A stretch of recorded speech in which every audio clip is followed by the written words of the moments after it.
Good morning সবাইকে। এই কারণে গুড মর্নিং, আমি আজকে কিন্তু অনেক সকাল সকাল থেকে ব্লগটা চালু করেছি তোমাদের জন্য। মানে চেষ্টা করেছিলাম আর কদিন পরে হয়তো হাবিজাবি মানে ছোটো মোটো করে এই সেই করে ব্লগ দিতে হবে, কারণ আমার পুচুসোনার স্কুল খুলে যাচ্ছে 9 তারিখ। তো এর মধ্যে যে কটা আমি ফ্রেশ করে তোমাদের সাথে শেয়ার করতে পারি তো সেটাই। তো অনেক সকালে উঠে গেছি, উঠে একটু স্নান টান সেরে এসেছি রান্নাঘরে, একটু গরম জল দিয়ে হলুদ আর গুড় খাবো, আর তারপরে একটু লাল চা খেয়ে রান্নায় চলে যাব। তো তোমাদের তো প্রথমেই দেখিয়ে দিলাম আজকে রান্না আমি কী কী করেছিলাম। তো সেটা নিরামিষ হবে আজকে স্যাটারডে। তো নিরামিষের দিন যা যা হয় সেমই থাকছে, কিছু আর এক্সট্রা না। তো চাটা খেয়ে নেব একটু তাল মিছরি দিয়ে। চিনি তো জানোই আমার ঘরে চলে না, মানে আমি চিনি কাউকেই দিই না। তোমরাও কিন্তু বন্ধুরা, মানে সত্যি বলছি, অনগড বলছি, চিনিটাকে ছেড়ে দাও, ঘরের থেকে বের করে দাও, দেখবে তোমাদের শরীর থেকে অনেক রোগ কিন্তু বেরিয়ে চলে যাবে। মানে চিনি মনে হয় যে যে কোনো মানুষকে মানে 98% মানে রোগ ঢুকিয়ে দেয় শরীরে আর কি। তো এই জন্যই বলা। তো যাই হোক, আমি একটু চাটা খেয়ে নেব, গরম জল আগে খেয়ে নিই, একটু যে হলুদ দিয়ে খেয়ে নিচ্ছি, হলুদ আর গুড় দিয়ে গরম জল খেয়ে রান্নাবান্নার কাজগুলো সেরে নেব। সব কিছু নিচেতে এনে রেখে দিয়েছি, এখন বসে বসে কেটে বেছে ধুয়ে করে নেব। অ্যাকচুয়ালি কী হয় যে এখন একটু সময় আছে, স্কুলটা খুলে গেলে না আমি আর তোমাদের সাথে এইভাবে বগর বগর করতেও পারবো না। আর যেটা এখন আমার হ্যাবিট হয়ে গেছে তোমাদের সাথে কথা বলাটা, তো না বলতে পারলে ভালো না। অ্যাকচুয়ালি আরও মনে হয় কি যে হোয়াটসঅ্যাপে যেমন করে কথা বলা যায় না, তেমনি যদি দেখে দেখে বলা যেত তাহলে মানে খুব ভালো হতো। মানে দেখতে ইচ্ছে করে কে কোথায় আছে, কেমন আছে। অ্যাকচুয়ালি বিশেষ করে আমার দাদু, মানে বাবার যে বাবা ছিল, তাদের অনেকটা সময় কেটেছিল বাংলাদেশে, ময়মনসিংহে। তো রিয়েলি আমি মিস করি বাংলাদেশটাকে, খুব যেতেও ইচ্ছে করে। বাট যাবো যে থাকবো কোথায়, মানে অ্যাকচুয়ালি যদি কেউ থাকতো আমার রিলেটিভ, মানে দাদুরই করে কেউ, তো এখন দাদুও নেই, ওসব জানিও না, মানে বাবাও মারা গেছে। তো ওই জন্য আর যাই হোক ওগুলো হিসেবের মধ্যে ঢুকি না, বাট বাংলাদেশকে খুব ভালোবাসি। তো চাটা একটু খেয়ে নেব, এখন বসেই খাবো। আর খেয়ে ঠেয়ে যে এটা কিন্তু প্রায় 9টার দিকের খবর, আমার বাচ্চারা বর সব উঠে গেছে। তো ওদের আমি কী করলাম, মিক্স কর্নফ্লেক্স যেটা হয় না, যেটাতে ওই ড্রাই ফ্রুট সব কিছু মিশানো থাকে, সেটা একটু গুড় দিয়ে দুধ দিয়ে দিলাম, কারণ ওরাও সকালে ভাত খায় না। তো এই ছিল আজকের সকালকার মেনু। আর এটা হবে এখন দুপুরবেলা। তো দুপুরবেলা রান্নাটা এইভাবে আমি তোমাদের সাথে শেয়ার করে নিলাম আগে। তারপর চলো এবার মুগ ডাল বসিয়ে দিই।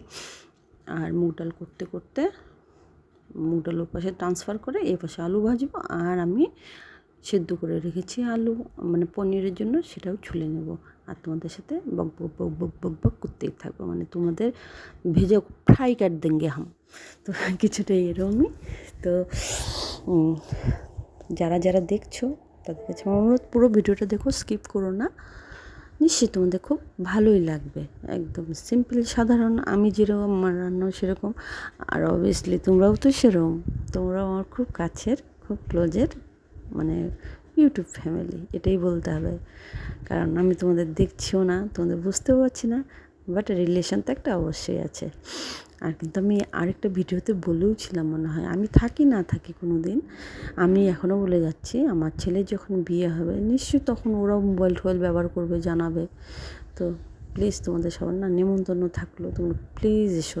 যদি কেউ ধারে কাছে কোথাও থেকে থাকো, যারা যারা আসতে পারো সবাই এসো, মনে হয় আমার আত্মাটা খুব তৃপ্ত হবে। তাহলে এসো, আমি খুব খুব খুব খুশি হব। আর না থাকলেও তো খুশি হওয়া যায় না, মানুষের তো দেহটা চলে যায়, আত্মার তো মরণ নেই, সে তো আবার কোথাও না কোথাও কোনো রূপে না কোনো রূপে এসে যায়। সে মানুষ না হতে পারে, অন্য কিছু হলেও আসে।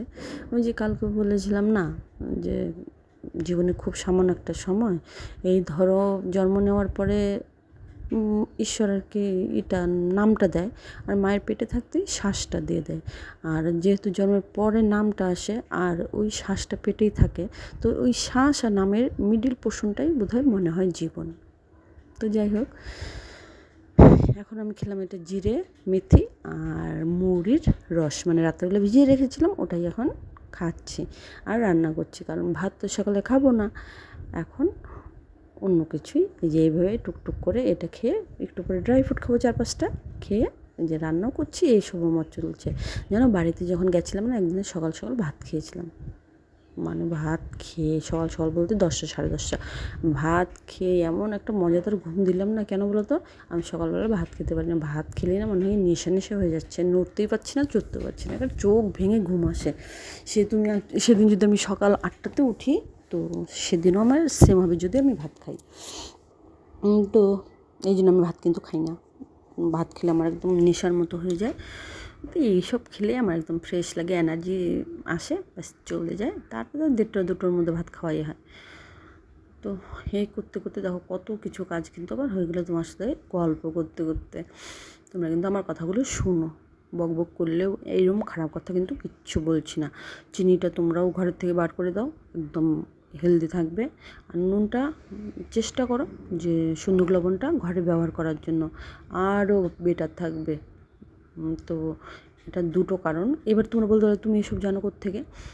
আমি জানি, আমি তোমার একটা কোর্স করেছিলাম 3 বছরের, তো যেখানে ধরো মেন্টাল শান্তি বলো, তারপরে বলো কী করে হেলদি থাকা যায়, হ্যাপি থাকা যায়।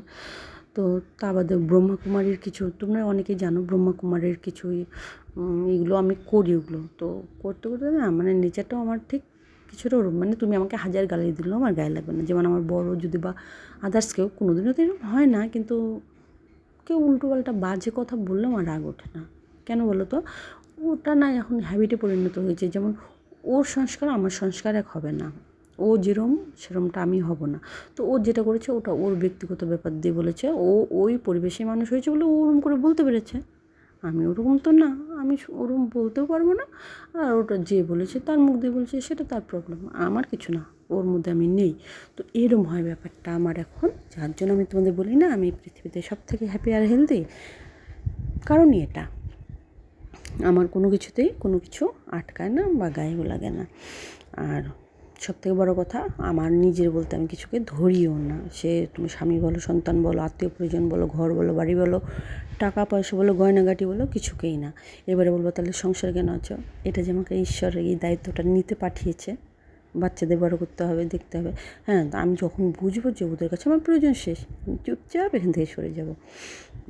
তো এই হচ্ছে আমার লজিক জীবনের, আমি যেটা মনে করে চলি।